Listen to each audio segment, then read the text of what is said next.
Salut, c'est Karine. Une nouvelle vidéo. Aujourd'hui, je vous fais une visite de mon potager. Je vous fais ça aujourd'hui parce qu'on nous annonce une semaine de pluie. Les orages commencent ce soir. Ça va faire du bien parce que ça fait à peu près ça une semaine qu'on n'a pas eu de pluie. Je pense que ça va faire du bien. Fait que, étant donné que je vais être au moins une semaine sans faire de vidéo, j'ai décidé de vous faire la visite aujourd'hui. Je vous fais à peu près le même trajet que j'avais fait la dernière fois. Je vous emmène visiter les bacs. Je vous emmène visiter ma plateforme où ce que je fais de la culture. Puis je vous montre aussi en pot ce que j'ai mis à l'extérieur du potager. Suivez-moi. Je débute la visite. Je vais faire à peu près le même trajet là, que j'avais fait la dernière visite. Si vous aviez vu il y a un mois quand j'avais planté ça, que je vous avais fait une vidéo, là je refais la même visite, à peu près le même trajet. Puis je vous montre l'évolution, où est-ce que c'est rendu. Je commence ici, le bac d'oignons qui se porte pas super bien. J'ai des plants. Le problème, c'est que j'ai un petit animal qui vient manger les feuilles ou les briser. Il les brise toutes. Fait que je pense qu'il fait juste se promener dedans, là. Puis j'avais un gros problème de mauvaise herbe. Fait que là, hier soir, j'ai mis de la tonte de gazon, là, parce que la mauvaise herbe, j'avais un gros problème. Puis il faut que je trouve c'est quoi l'animal qui vient se promener dedans puis qui vient casser les feuilles. Je vais essayer de trouver une solution. Un filet, peut-être, je verrai. Ça, c'est à voir. Juste à côté de ça, j'ai le bac où il y avait mes épinards, que je vous ai fait une vidéo pour planton quinconce. Les épinards étaient finis, là, je pense qu'il me reste 2 plants. Puis j'avais des laitues sur mon balcon qui commençaient à avoir trop chaud. Il fait trop chaud sur mon balcon, là, on le voit ici, il monte en tige un petit peu. Fait que je les ai plantés là. Ici, c'est un coin qui est plus frais de mon potager parce que c'est à mi-ombre. Fait que puis j'ai un arbre ici, j'ai un gros arbre qui me fait un îlot de fraîcheur, là. Fait que je les ai mis ici. Je vais voir qu'est-ce que ça va donner. J'ai la variété Grande Rapide. Celle-là, c'est la Red Bull. Puis j'en ai une juste là qui est une laitue d'été qui, je pense, s'est fait manger cette nuit par les insectes. À voir. Puis juste à côté, ben, il y a mes pois mange-tout Sugar Snap que je vais vous avouer que je suis très, très surprise parce que c'est la première année que je plante cette variété-là, le Sugar Snap. Je suis surprise, ce que je savais pas, c'est que ça vient très, très haut, OK? Je fais 5 pieds 6. Là, c'est en train de dépasser mon support. Là, il monte encore plus haut. Il commence à fleurir au moins. Il commence à fleurir, là. Je savais pas que ça montait aussi haut que ça puis que ça fleurissait un peu plus tard comme ça. Mais bon, c'est pas grave. Mais en tout cas, c'est la première année que j'essaie Sugar Snap. Ça a l'air qu'ils fournissent aussi, même pendant les chaleurs là, d'été, on peut en semer quand même. Ils produisent quand même. Moins évidemment, là. Mais ça a l'air qu'ils produisent quand même. Ça fait que je vais essayer ça cette année. Puis je vous en redonnerai des nouvelles. Jusqu'à maintenant, là, je suis rendue à la floraison. Ensuite de ça, j'ai mes physalis. Ici, les cerises de terre qui étaient tombées en fin d'azote, eux autres aussi. Ils sont tout près de l'endroit où j'avais eu un problème à cause des souches, là. J'ai une souche ici, une souche là, puis j'en ai d'autres qui sont enterrées là. Je vais vous montrer ça, là. Eux autres aussi étaient tombés en carence en azote. Je l'ai vu un petit peu en retard, par exemple, parce que ils ont commencé à pâlir très, très, très lentement. Là, j'ai réussi à régler le problème. J'ai mis mon engrais pas mal plus riche en azote, là. C'était un 12-4-8. J'essaie de régler le problème avec ça. J'avais un petit surplus de carottes que j'ai mis à côté, juste là. Mais c'est ça. Fait que là, les physalis, là, j'ai réglé le problème, ils vont bien.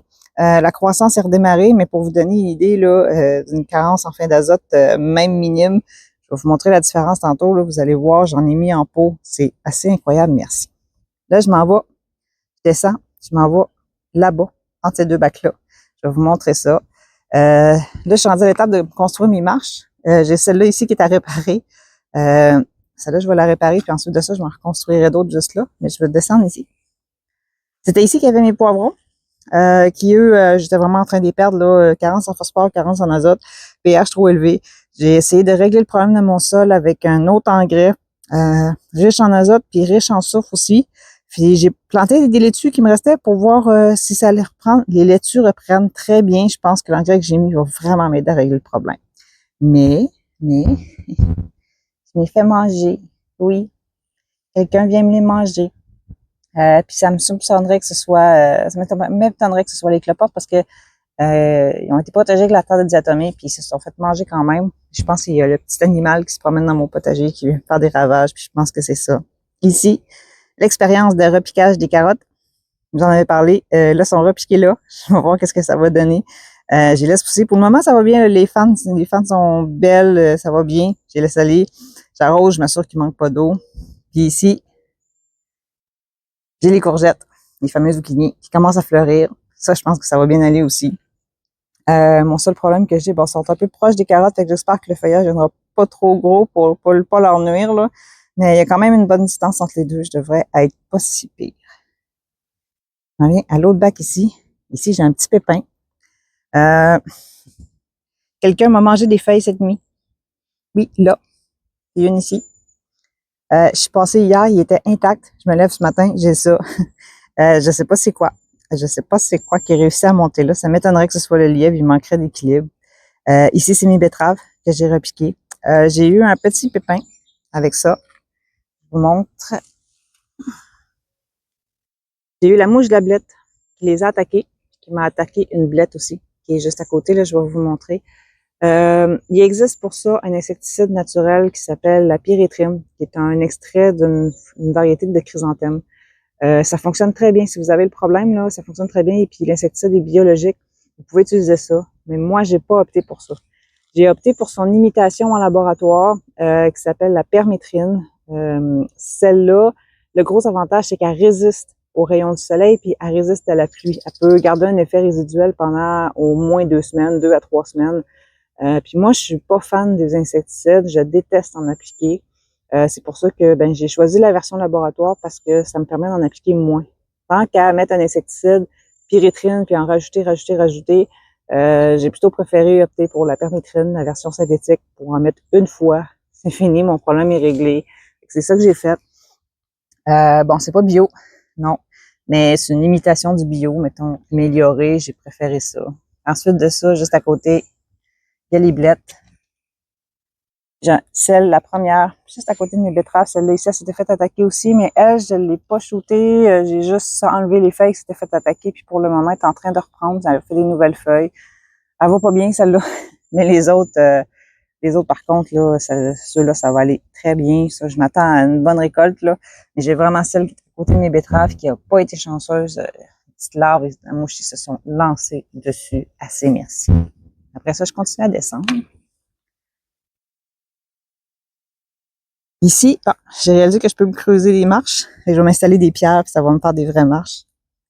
Ici, j'ai ma fameuse plateforme qu'on a construite dernièrement.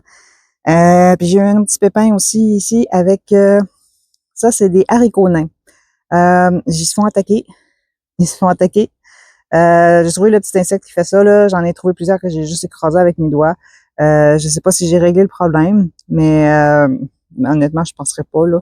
J'ai pas l'habitude de les faire en pleine terre. C'était un test que je faisais. D'habitude, j'ai fait en pot. Je les bute pas.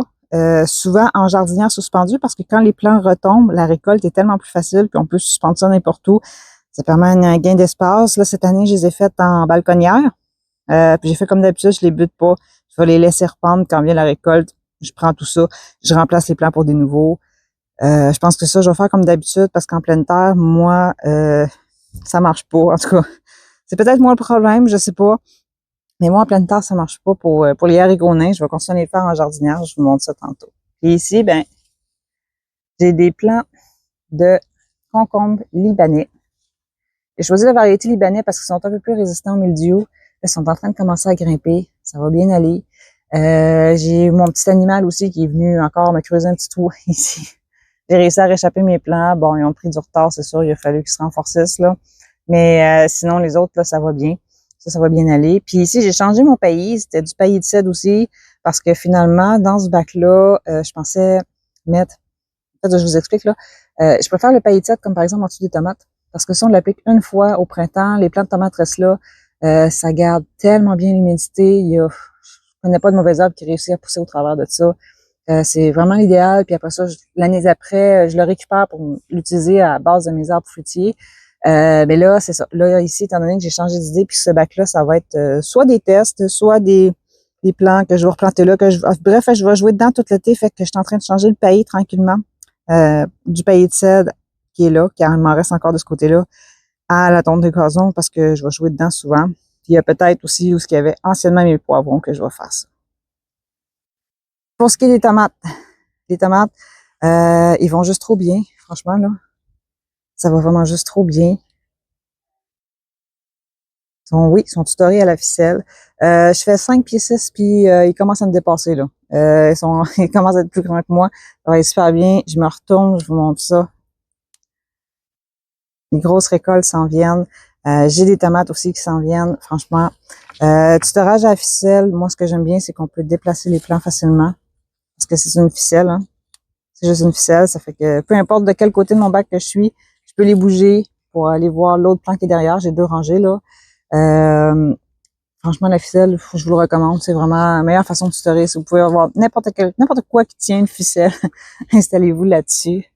Après ça, ce que j'ai, bon, ici, mes haricots. J'avais ceux que je vous ai montré tantôt qui sont, juste là. Qui eux sont on va considérer en pleine terre, là. Moi, ce que j'ai ici, ça, c'est en jardinière.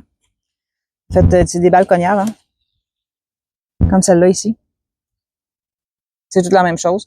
Normalement, c'est soit dans ça que j'ai fait, soit dans des pots suspendus. Puis j'ai franchement un meilleur résultat. Ceux-là ont été plantés de 3 semaines après ceux qui sont là-bas.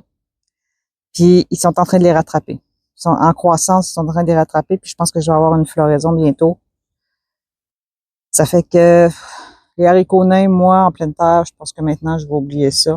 Et après ça, ben, c'est mon système de rotation de laitue, qui est encore en jardinière comme ça. Si vous cultivez en jardinière, sérieusement, prenez un très, très bon terreau qui est riche en mousse de tourbe, avec un petit peu de perlite, un petit peu de vermiculite, là. Ça vous prend vraiment un très, très bon terreau pour faire ça. Sinon, je vous garantis, ça va être un échec.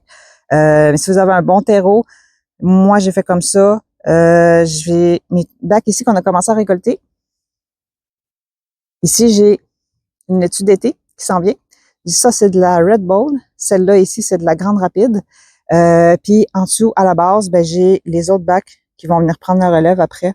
Puis je me fais une rotation de laitue comme ça, tout le temps. Fait comme ça, j'ai de la laitue tout l'été, sans problème.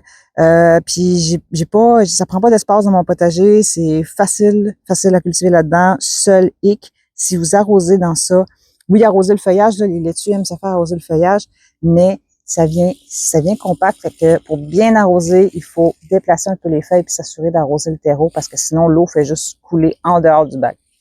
Si jamais vous faites ça, là, des laitues en jardinière, assurez-vous de venir arroser à la base de temps en temps. Parce que sinon, ça va être un échec. Mais sinon, je dirais que c'est la seule difficulté. Sinon, ça va super bien. Puis après ça, ben, il y a mes fraises. Il y a mes fraises qui reprennent. Franchement, là, on voit mon ombre un peu, là. Il y a mes fraises qui reprennent vraiment, là. Je suis super contente. Finalement, ça sera pas un échec. Je commence même déjà à avoir des petits rejets comme ça, là. Comme lui ici. Petit rejet qui est ici. Fait que je vais pouvoir les multiplier puis je vais pouvoir redémarrer ma fraiseraie. Je pense que je vais avoir des fraises bientôt. Je vous montre ça. Je pense que bientôt, je commence à en ramasser. Après ça, je m'en vais vous montrer ce que j'ai mis en pot. Pour mes poivrons que j'avais laissés, que j'ai sorti de mon potager finalement parce qu'il était en chlorose totale à cause d'une faim d'azote assez prononcée puis un manque de phosphore. J'avais dit finalement que j'allais probablement les mettre en pot. Ben, c'est ce que j'ai fait. Puis depuis qu'ils sont en pot, ils se portent très, très bien. Là. Franchement, ça va super bien. Ils sont revenus très verts. Finalement, ils vont probablement passer l'été dans ces pots-là. Je sais pas encore ce que je vais décider. Puis juste en arrière, ben j'avais 2 physalis de trop. Une là. Que j'avais semé puis que finalement, je les ai pas mis dans mon potager. Fait que je les ai mis en pot.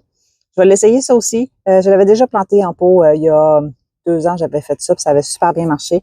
Ça fait que je vais m'occuper de ça dans mes pots. Oh, bonjour, Mac. Bonjour. Tu donnes ça un bisou? Tu donnes ça un bisou? Voilà, c'était la petite visite pour la première semaine de juin. De quoi ça a l'air chez moi, de quoi ça a l'air dans mon potager. Dites-moi en commentaire, s'il vous plaît, ce que vous en pensez. Donnez-moi des conseils aussi s'il y a quelque chose que j'ai manqué, là, surtout mes haricots là, qui sont, sont dans mon bac. Là. Ça va pas très bien. Dites-moi ce que vous en pensez. J'ai hâte de lire ça. On se revoit bientôt. Je fais une prochaine vidéo dès que la météo me le permet. Bye bye.